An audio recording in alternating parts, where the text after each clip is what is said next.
அது எப்படி சார் நீங்க வந்து ஒருத்தர ஃபோன்ல பேசும்போதே, அவங்க கையில என்ன பொருள் வச்சிருக்காங்க? அவங்க கூட எந்தெந்த நபர்கள் டிராவல் பண்றாங்க? அப்படி நீங்க ஃபோன்லயே எப்படி நீங்க அத கெஸ் பண்றீங்க? இயற்கை தந்த வரம் வரம் எனக்கு கடவுளின் வரம், தெய்வ கடாட்சம் பிளஸ் குரு கடாட்சம். ஊடக வெளிச்சம் அதிகமான ஒரு காரணத்தினால நெறைய பேர் ஆயிடுறாங்களா?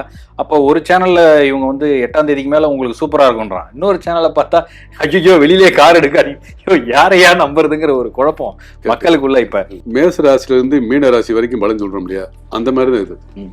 இது பொதுவான பலன்.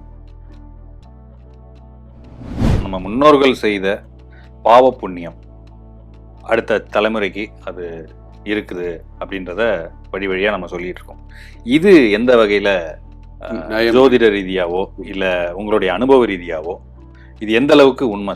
இப்ப உங்ககிட்ட ஒரு சில கேள்வி கேட்கிறேன், ம். நீங்க தப்பா நினைச்சுக்காதீங்க. ஐயே, நீங்க இப்ப தாராளமா. உங்களுடைய தாத்தா இந்த இந்த உலகத்துல நீங்க எதை வேணாலும் காசு கொடுத்து வாங்கிடலாம், ம்.